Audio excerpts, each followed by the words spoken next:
Om Namo Bhagavate Vasudevaya.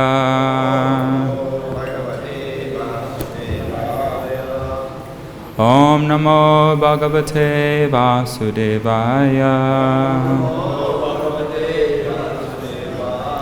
Om Namo Bhagavate Vasudevaya.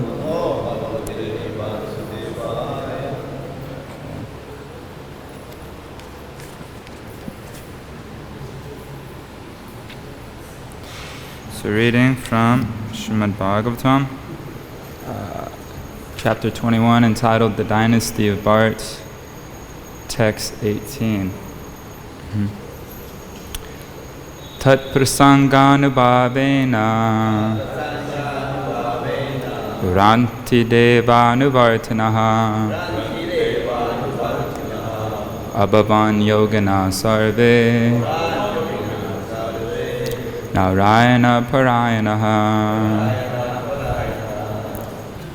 Okay, word for word translation. Tat prasanganubhavena. Because of associating with King Rantidev, when talking with him about bhakti-yoga, Rantidevanuvartana, the followers of King Rantidev, that is, his servants, his family members, his friends, and others. Abhavan became Yogina, first-class mystic yogis, or bhakti yogis. Sarve, all of them. Narayana Parayana, devotees of the Supreme Personality of Godhead. Translation and purport by His Divine Grace, A.C. Bhaktivedanta Swami Srila Prabhupada. All those who followed the principles of King Rantidev were totally favored by his mercy and became pure devotees, attached to the Supreme Personality of Godhead, Narayan. Thus they all became the best of yogis. Purport. The best yogis or mystics are the devotees, as confirmed by the Lord Himself in Bhagavad-Gita 6:47. Yoginam api sarvesham madgatin antaratmanam shadavan bhajate yomam same yuktatamo mataha. Of all yogis, he who always abides in me with great faith, worshipping me in transcendental loving service, is most intimately united with me in yoga and is the highest of all. The best yogi is he who constantly thinks of the Supreme Personality of Godhead within the core of his heart. Because Rantidev was the king, the chief executive in the state, all the residents of the state became devotees of the Supreme Personality of Godhead, Narayan, by the king's transcendental association. This is the influence of a pure devotee. If there is one pure devotee, his association can create hundreds and thousands of pure devotees.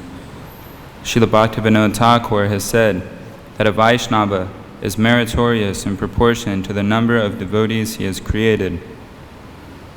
A Vaishnava becomes superior not simply by juggling of words, but by the number of devotees he has created for the Lord.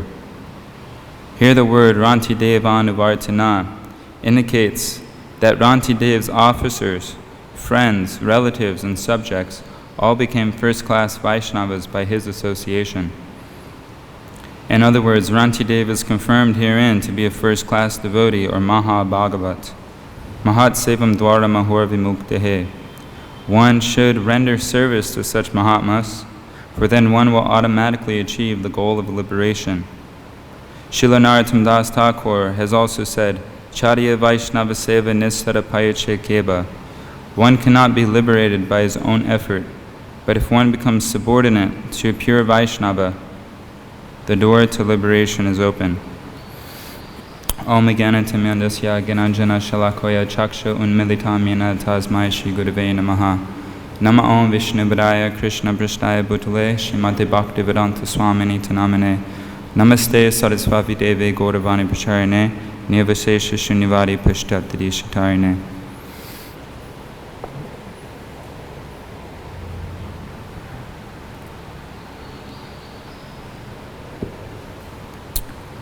I'll read the verse one more time. Tat prasanganubhavena ranti devanuvartinaha abhavan yogana sarve narayana parayanaha.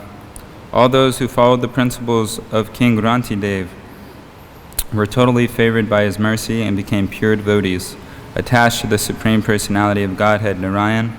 Thus they all became the best of yogis. Okay. Thank you so much for allowing me to speak. So when I was reading this verse, a couple things came to my mind. First of all, I noticed how Prabhupada, he quoted the verse from Bhagavad-Gita 647, and he was giving the example that because Rantidev was a pure devotee and he was a leader amongst men, that those people who were subordinate to him also became devotees. And we know Krishna says in the Bhagavad-Gita that whatever a great man performs and whatever standards he sets by his exemplary acts, the whole world pursues. So Prabhupada gave in the purport, he was saying that this word Ranti Devanuvartana indicates that Rantidev's officers, his friends, his relatives, his subjects, they all became first-class Vaishnavas by his association.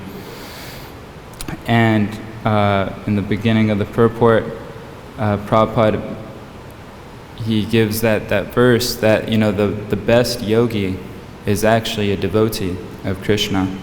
And the first time I actually learned what the word yoga meant, because yoga is a very famous word in the West. People do yoga asanas at yoga studios, but they don't know the true meaning of yoga. They don't know that actually at first it's yama, niyama, that there's things that you should avoid and things that are favorable to the practice of yoga. They don't understand that yoga is actually a spiritual process. It's more of having a healthy body and maybe a healthy mind. That's the extent of their understanding. But when I first read Perfection of Yoga, which was the first book I read from Srila Prabhupada, just in the first few pages I learned that the word yoga is a Sanskrit word, and it means to connect with the Supreme. And so with that understanding, we can see how actually everybody, every single living entity in all of creation, all spiritual and material worlds, is actually in yoga constantly, because everybody is connected with the Supreme, whether they know it or not. You may have forgotten that you're in yoga, but you yourself, your thoughts, everything around you is actually divine energy coming from the Supreme Personality of Godhead. So to call yourself a yogi or to call someone a yoga practitioner means that they're basically just practicing to remember that they're already in yoga. It's a practice of remembrance.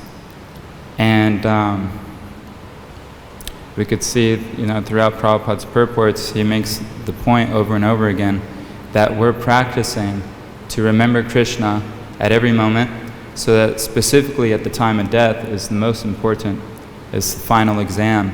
Now, how much have we practiced this throughout our life? And my understanding is that the thoughts that you cultivate throughout your life, everything we experience actually has a lasting impression on our consciousness.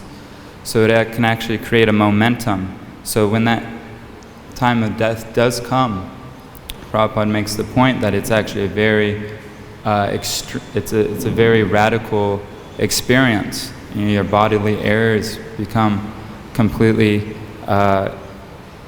they go in reverse. You become confused. A lot of the times there's mucus in your throat. You can't speak. It's hard to think clearly. But if you have that momentum of remembering Krishna throughout your life, it'll make it that much easier.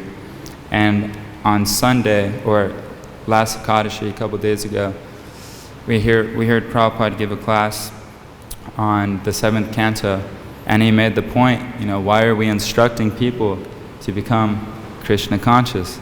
And he was saying that the point of this, you can tell people that if you become fully Krishna conscious, you can actually meet Krishna face to face. You can have a conversation with him, you can play with him, you can speak to him.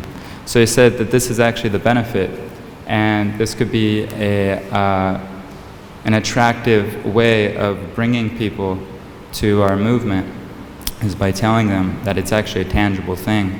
And so many of world philosophies and religions, it's most of the time it's salvation at the time of death. You know, you have to get to heaven. But in our philosophy, that's there, going back to Godhead, but actually it's a tangible thing you can experience today. It's a daily process. You can actually have communion with the Supreme on a daily basis. So Prabhupada goes on to say in this purport, he quotes, well, first of all, Bhaktivinoda Thakur, and he was describing how Bhaktivinoda Thakur has said that a Vaishnava is meritorious in proportion to the number of devotees he has created. And Prabhupada says the same thing in a purport to Chaitanya Charitamrita, quoting Bhaktivinoda Thakur, but he words it a little bit different. And Prabhupada's saying how Bhaktivinoda Thakur said that the position of a Vaishnava can be tested by seeing how good of a touchstone he is. That is, by seeing how many Vaishnavas he has made during his lifetime. And a Vaishnava should be a touchstone so that he can convert others to Vaishnavism.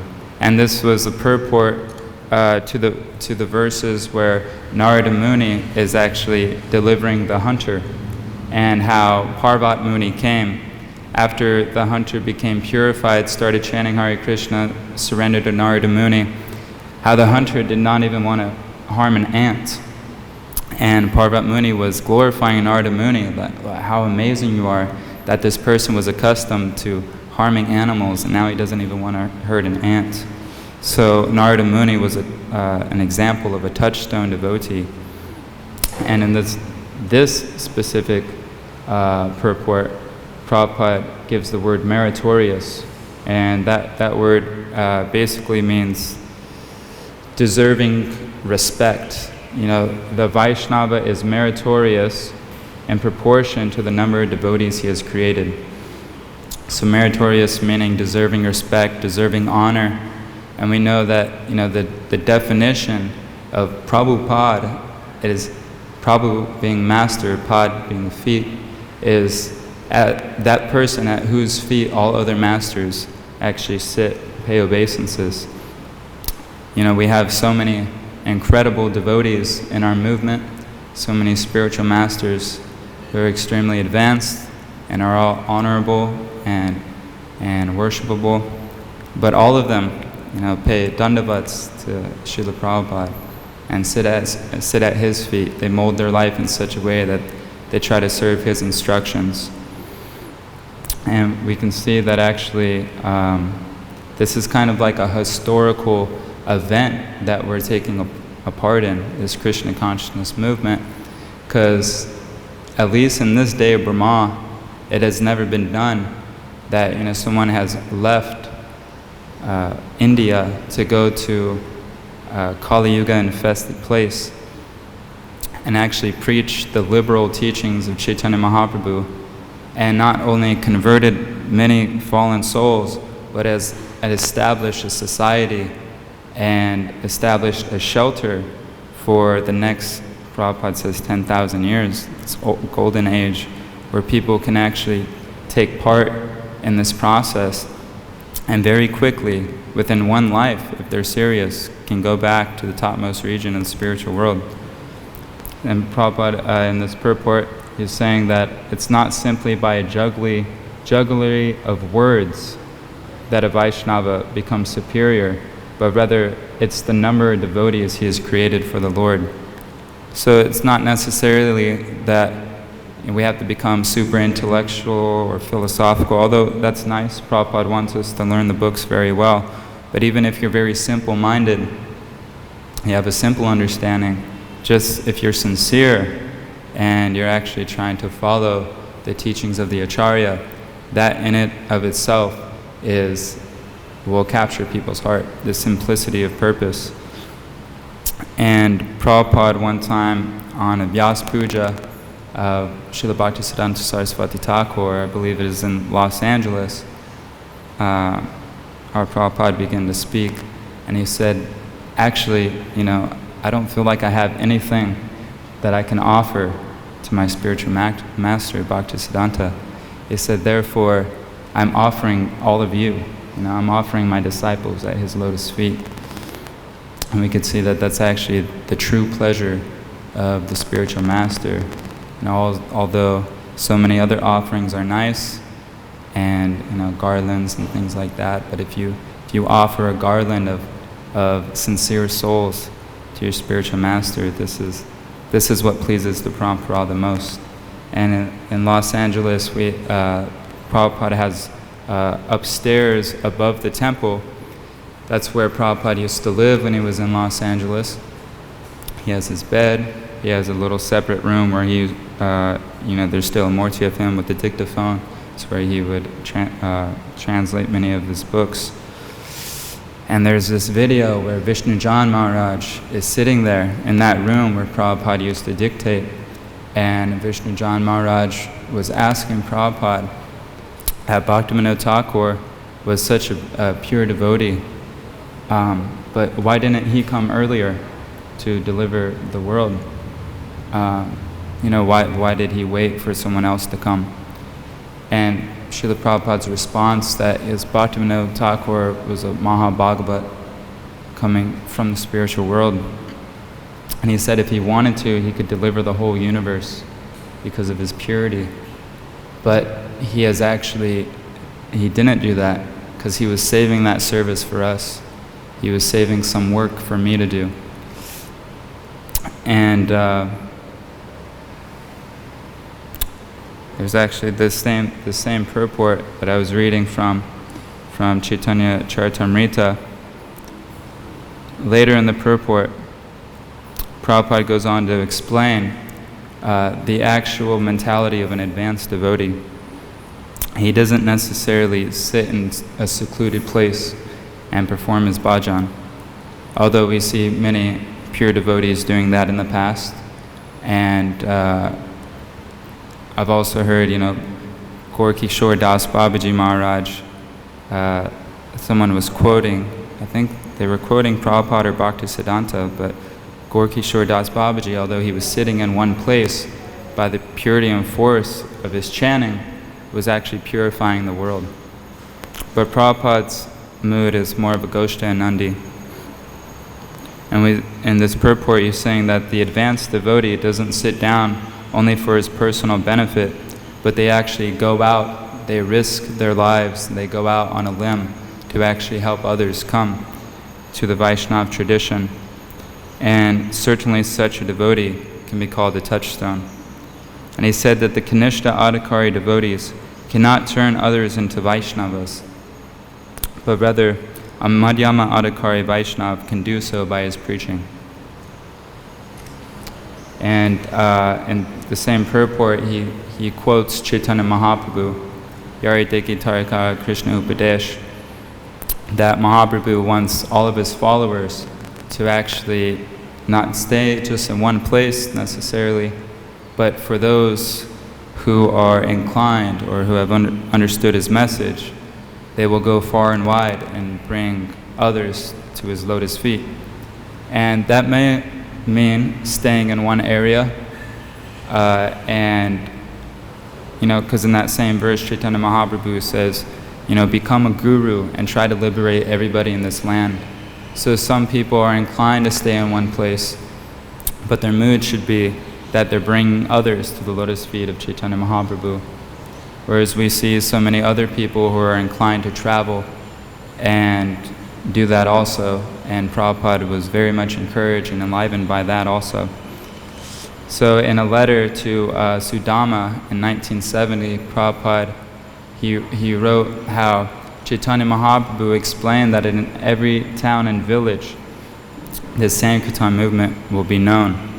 And then he goes on to say that this very quote alone affirms the fact that in every single town and village throughout the world, there are sincere candidates who are just waiting for the Sankirtan devotees to come and deliver them. People are just waiting for us to come. And all we have to do is go out there and present the message. Rupa Goswami in the Bhakti Rasamrita Sindhu, he says, Iha yasa hiridasye karmana manasa gila, that if even when one is in this world with the material body, material mind, if he is just sincerely engaging in Krishna's service with his mind, with his body and his words, is actually considered a liberated person. And Prabhupada also, in purport to Chaitanya Charitamrita, he says something very similar, but he gives his own explanation. And he was explaining how if one executes the instructions and the desires of Mahaprabhu, that person should be considered eternally liberated, and he should not be considered a man of this material world. And he was saying that a person who has this mentality of delivering the total population is a direct representative of Mahaprabhu. He's a direct via medium. Mahaprabhu can flow through him and work magic. And I was reading recently Chaitanya Charitamrita, the chapter, The Deliverance of Gopinath Patanayaka, and the first 2 verses in there, I felt kind of like summed up our whole mission and was like a definition of ISKCON. And when I read it, it was so exciting. And Krishnadas Kaviraj Goswami, this is what he says. It's very amazing. He says that the innumerable glorious devotees of Chaitanya Mahaprabhu, they bring a constant flood to the desert-like hearts of the unfortunate men of this world and inundate them with ecstatic love. And then he says, all glories to Chaitanya Mahaprabhu, who is the most merciful incarnation of the Lord. All glories to Lord Nityananda, whose heart is always compassionate. So I just felt like that summed up the whole thing. It has the whole philosophy in there, basically, if you really think about those 2 verses.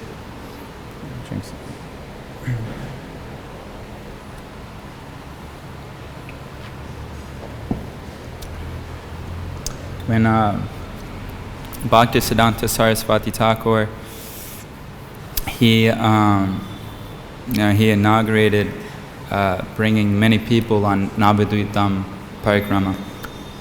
And the last year he actually did this when he brought his disciples on Parikrama.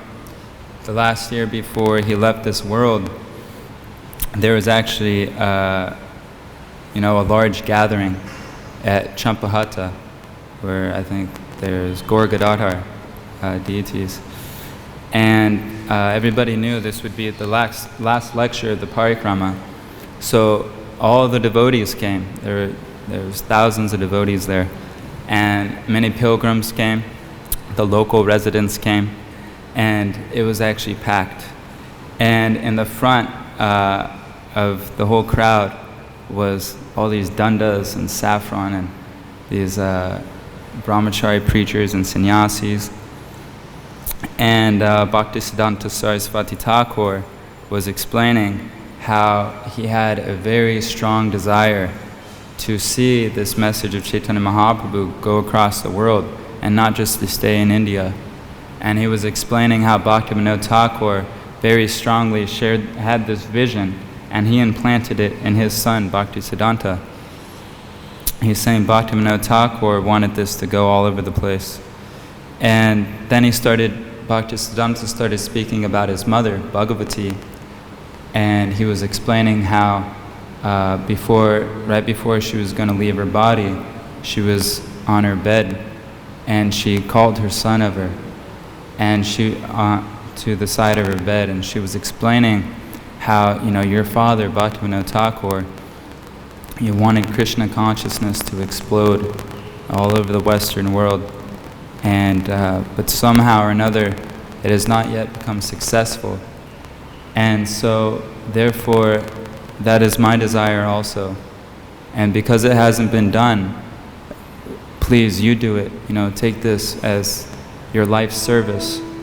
So, as Bhaktisiddhanta Saraswati Thakur was explaining this to the crowd, he was explaining how, so I have this order on my head, and I'm asking all of you my disciples here to please also make this your life service.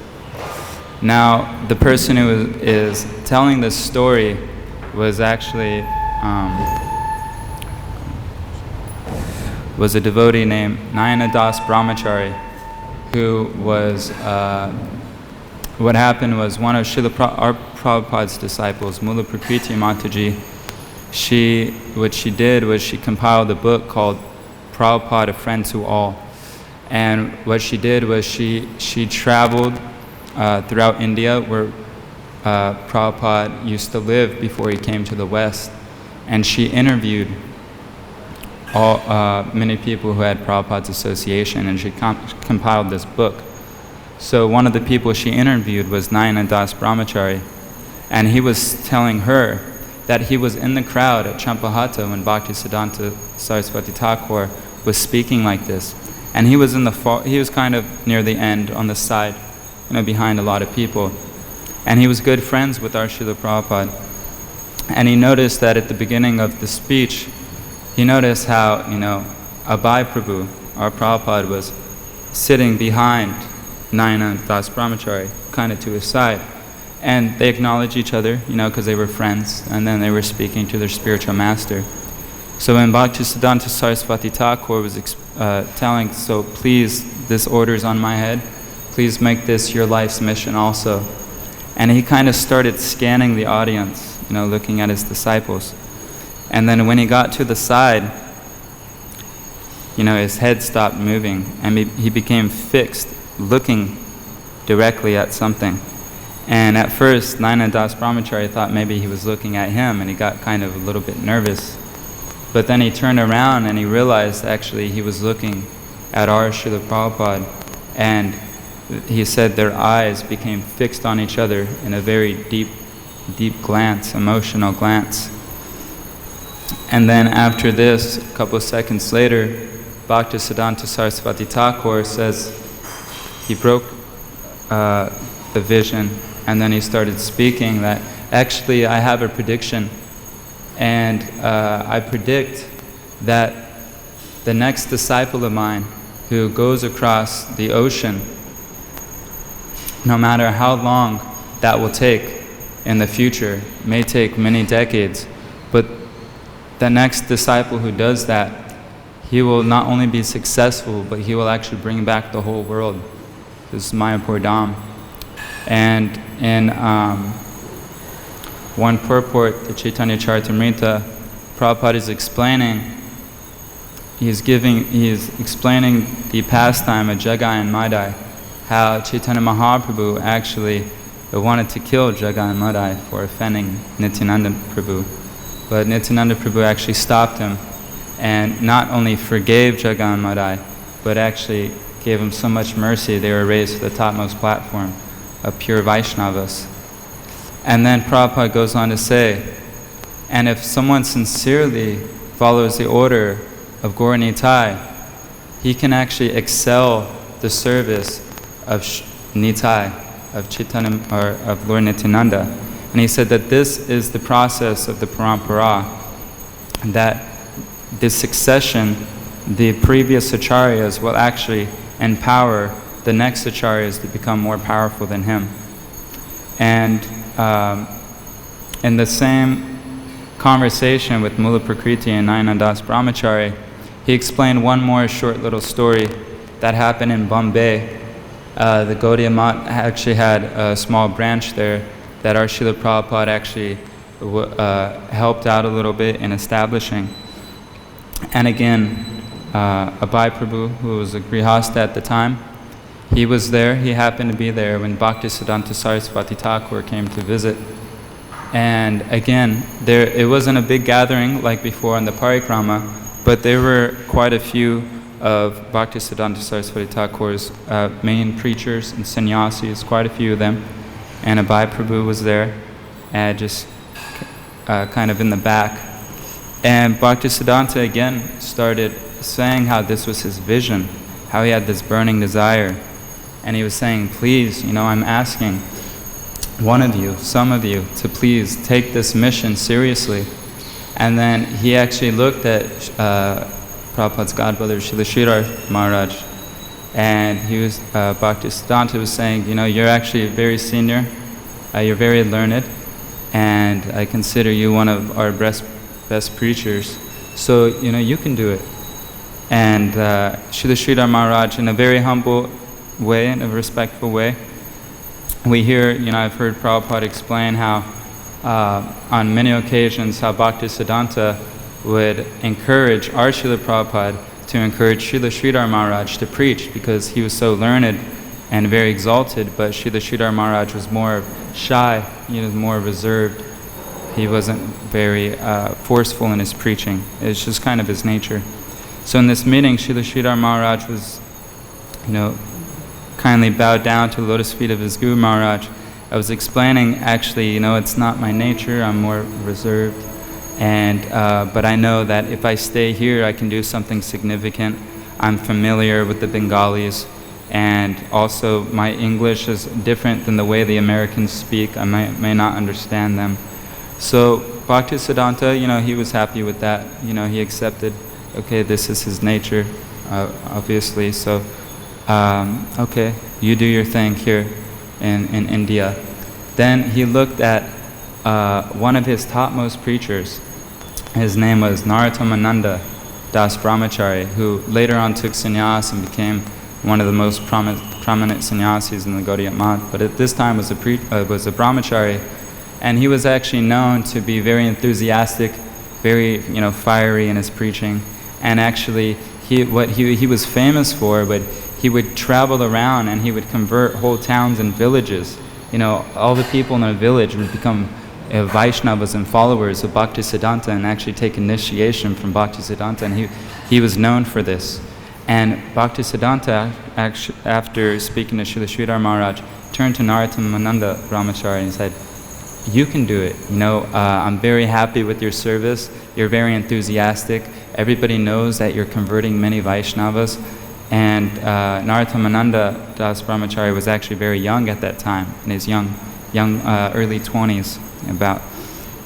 And actually, when his Guru Maharaj asked him this, he fell at the lotus feet of Bhaktisiddhanta and was actually started weeping. And he was saying, I don't think I can do this.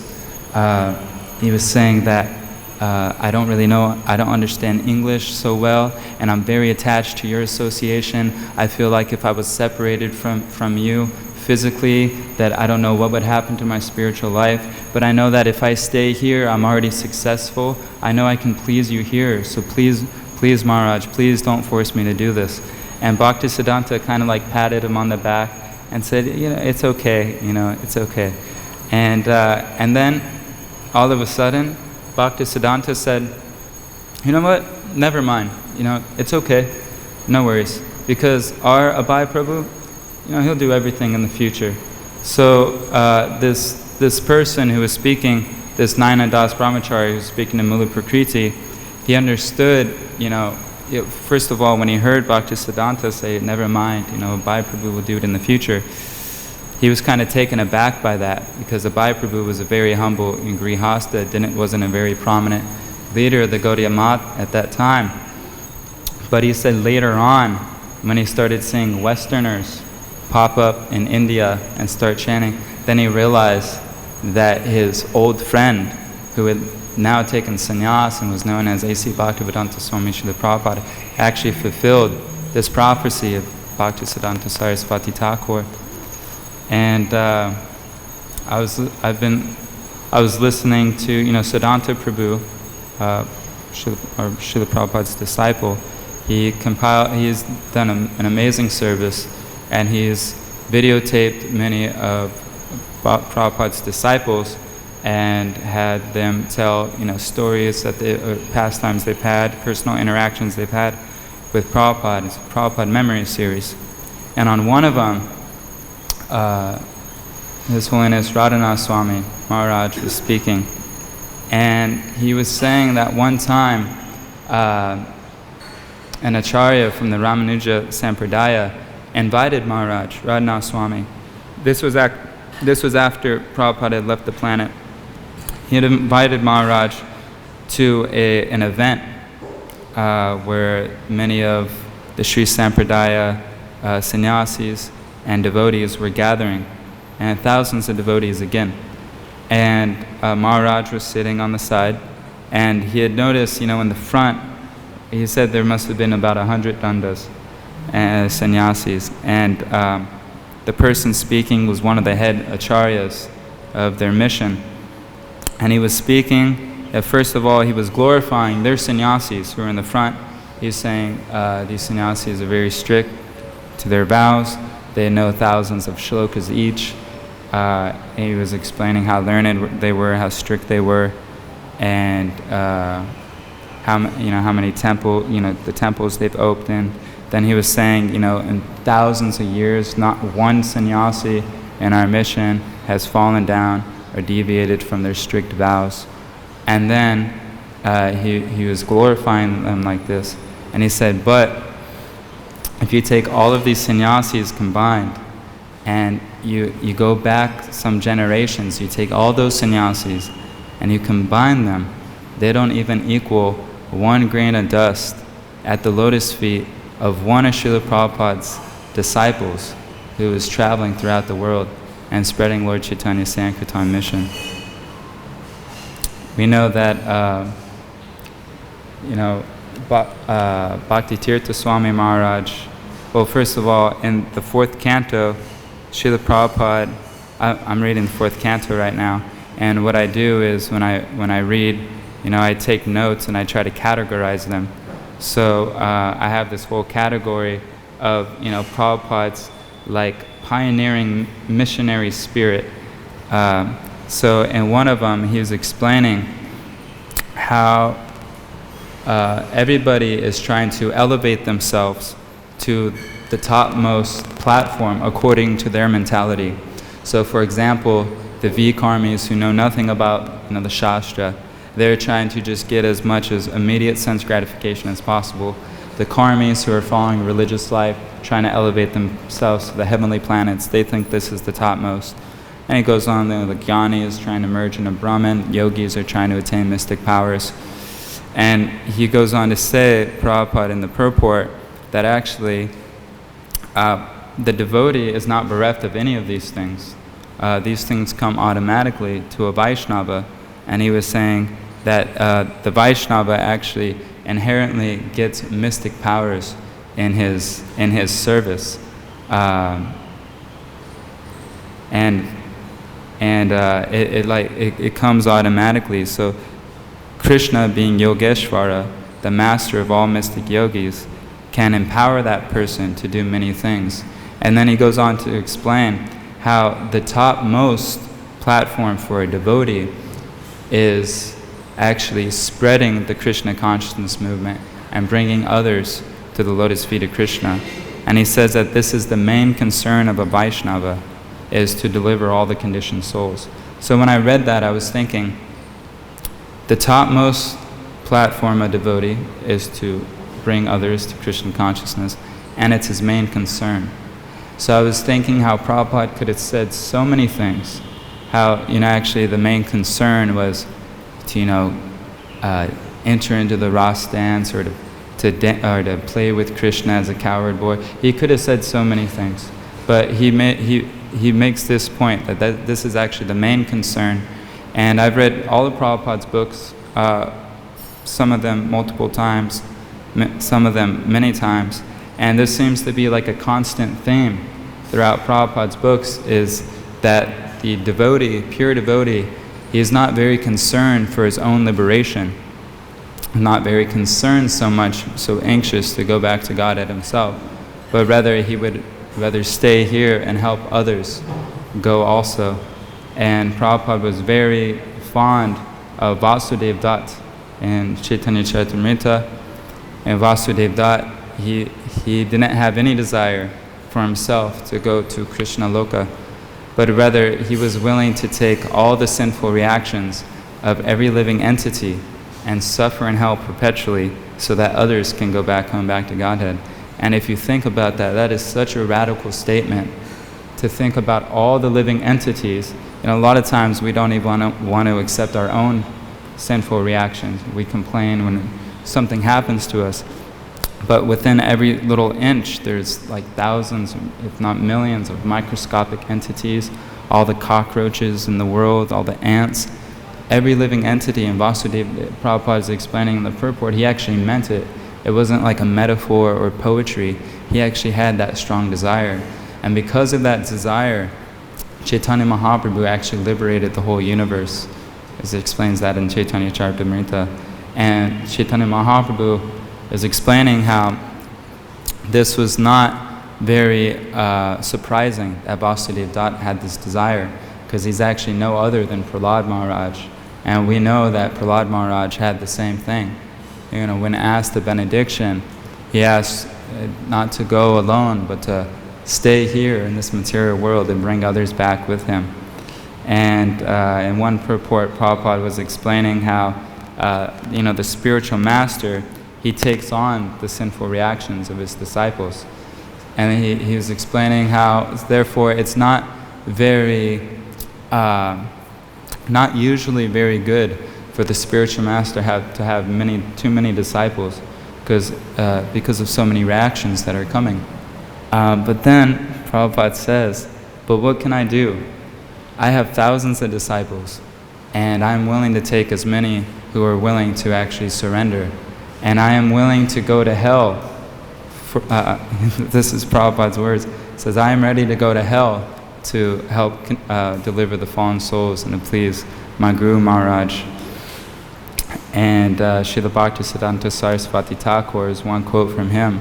He's explaining how each and every Vaishnava in the Gaudiya Math should be willing and ready to shed gallons of blood to help even one conditioned soul attain perfection.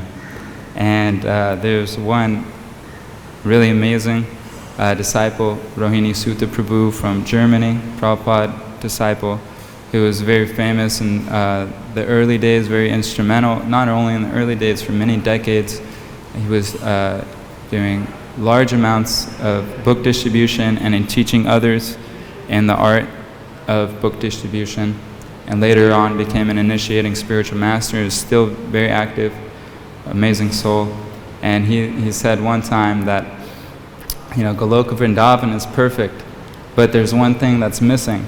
Is the bliss of helping a conditioned soul who's completely in Maya come to Krishna. That's the only thing that's missing in the spiritual world. And Bhakti Tirtha Swami Maharaj, when he was a brahmachari, his name was Ganesham Prabhu, and he was active in traveling around in a van with a couple other devotees. He was part of the library party, and they would go to universities, and they would have professors and librarians and teachers make a pre-order for Prabhupada's whole set of Bhagavatam, Chaitanya Charitamrita, and Bhakti Tirtha Swami was actually the most successful. He did the most. And His Holiness Radhanath Swami was explaining in a class about Bhakti Tirtha Maharaj. Bhakti Tirtha Maharaj, he would be the first one out of the van early in the morning on the school campuses. He would be distributing books all day. He wouldn't leave the school campus until every single student and teacher would leave the campus. I don't know if he did that every day, but this is what Radhanath Maharaj was saying. And later on, Bhakti Tirtha Swami saw the importance of actually preaching in the communist countries.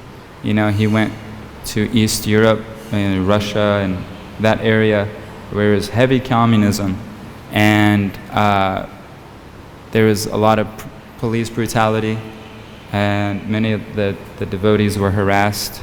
And at that time, early in our movement, there wasn't so much preaching going on there. So Bhakti Tirtha Maharaj had the inspiration to go there. And at that time, there weren't many black body people in general in that country. So he was one of the only ones. There was a few, but he was supposed to be undercover.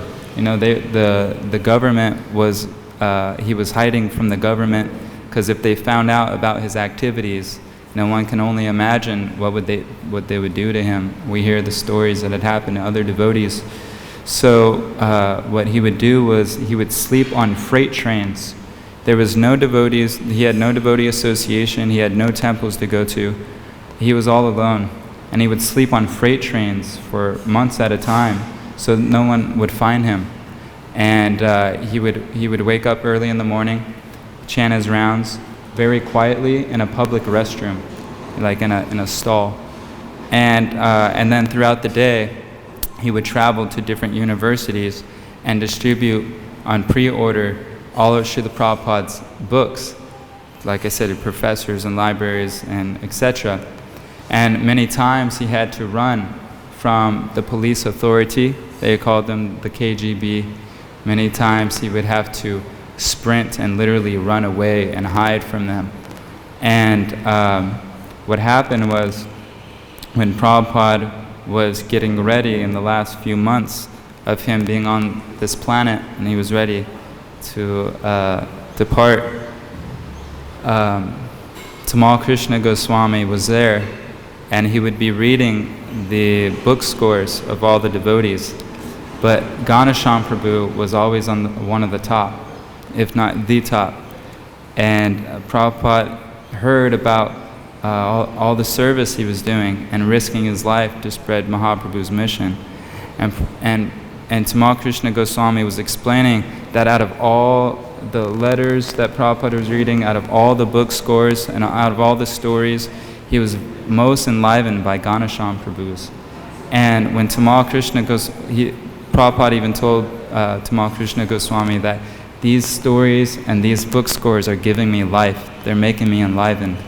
So when Tamal Krishna Goswami understood this, he actually somehow contacted Ganesham Prabhu, Bhakti-Tirtha Maharaj, and told him how Prabhupada was feeling and said, you should come here immediately. Prabhupada is getting life, and he would be so happy to see you. So when Ganesham Prabhu came, Prabhupada actually called him over, and Prabhupada started crying, and he hugged Ganesham Prabhu, and he was thanking him so much, and with tears in his eyes, he was saying, your life is successful, your life is successful. So it's an adventure. The Sankirtan movement is an adventure. It's so exciting if you actually really dive into it. Krishna says in Bhagavad-Gita, I am adventure.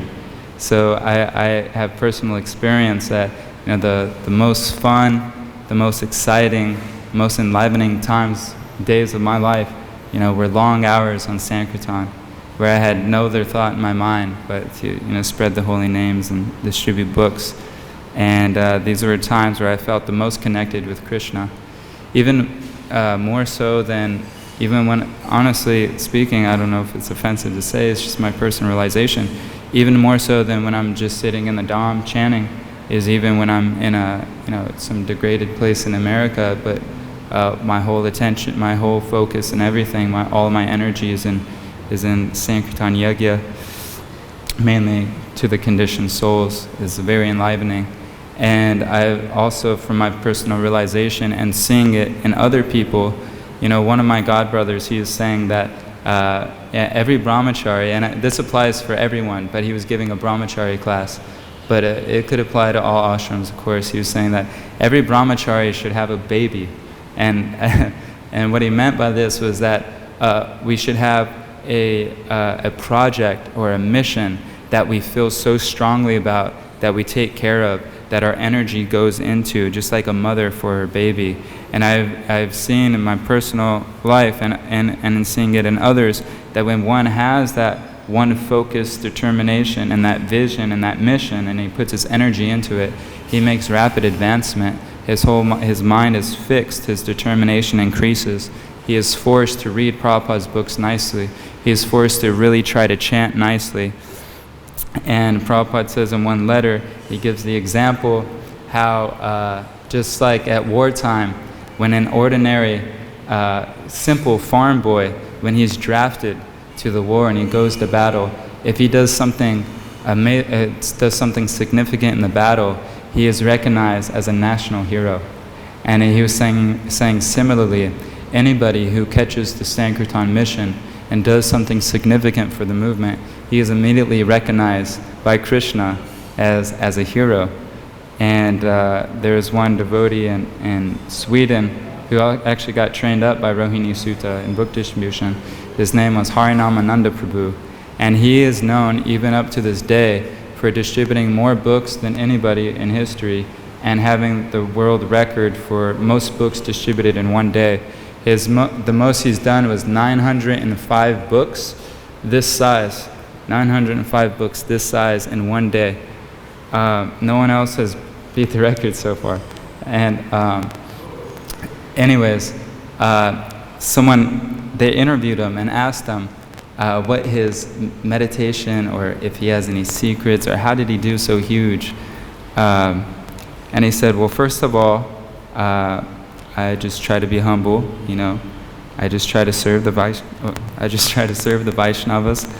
And then he said, and then I pray for empowerment, and then I really try not to get in the way. I try not to let the flow of mercy, let my ego or my thoughts or anything get in the way.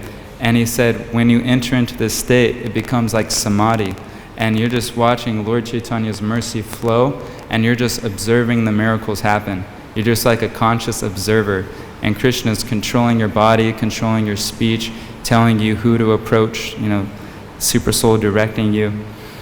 And Chaitanya Charitamrita, Krishna Das Kaviraj Goswami makes the point that one cannot spread this Lord Chaitanya's movement without becoming empowered.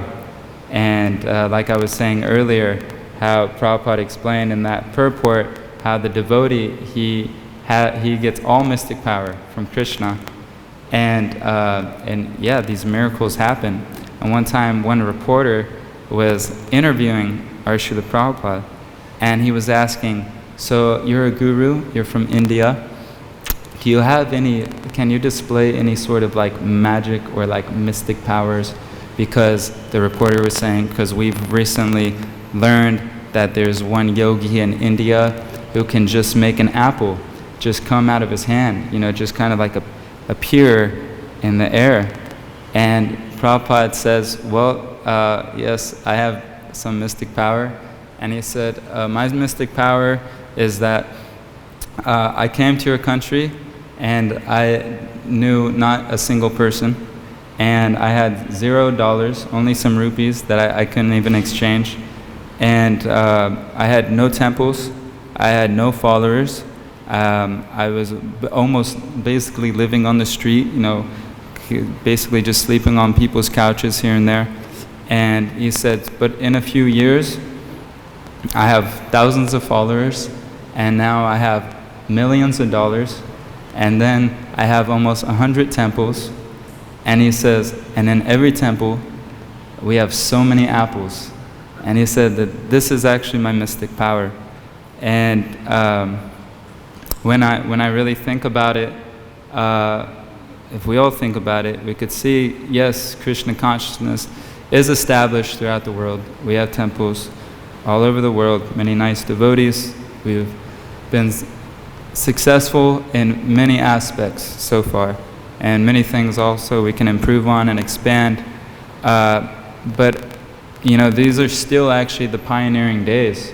And Srila Prabhupada said that his disease was he couldn't think small.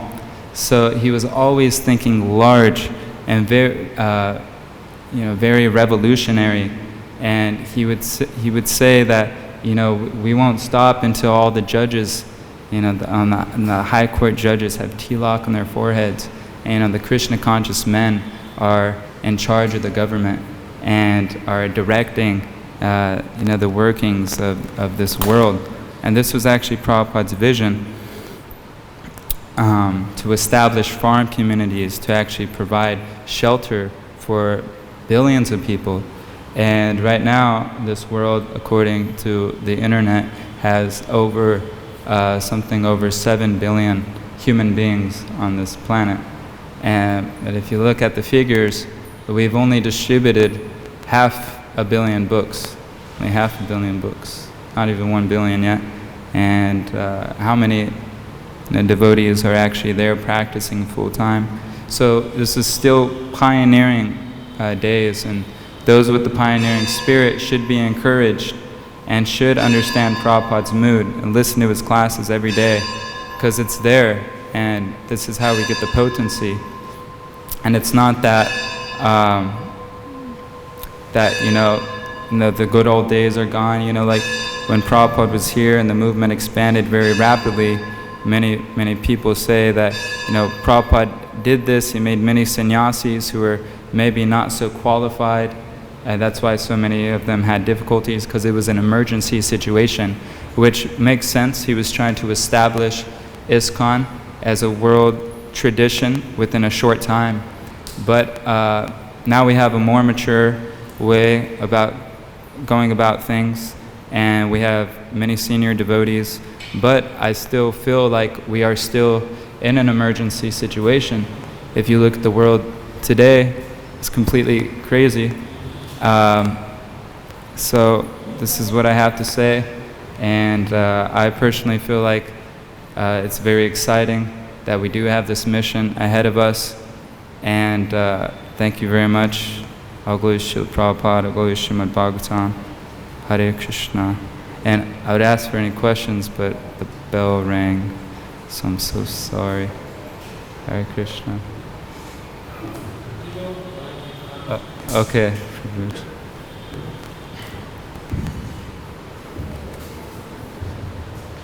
Thank you very much, Prabhu. I always consider your example and also your preaching as well very outstanding. I always appreciate it. And also in relationship to how in Sankirtan sometimes we feel more ecstatic when we go out there. And also I feel that way as well. That when actually the books are flying out, you're actually experiencing, wait a minute, I'm rescuing my brothers and sisters, because these people are our brothers and sisters in transcendent, At the same time, we can understand that if by any chance the books are not flowing out and people say no one after another, one of the indirect realizations that we can have, especially within this lockdown, because since the airports are closed, it's Vrindavan, it's like we can't express, it's difficult to express our appreciation just for staying here. And it's an opportunity for deep reflection. Because imagine if when the books are flying out, they're great. But if the books are not flying out, and sometimes you figure, wait a minute, am I doing something wrong? Or maybe I should just resort to some more service. That's when the Dhamma can really come and play an extraordinary way to help us not only rejuvenate, but at the same time have deep reflection. Anyways, Thank you for that. Hare Krishna.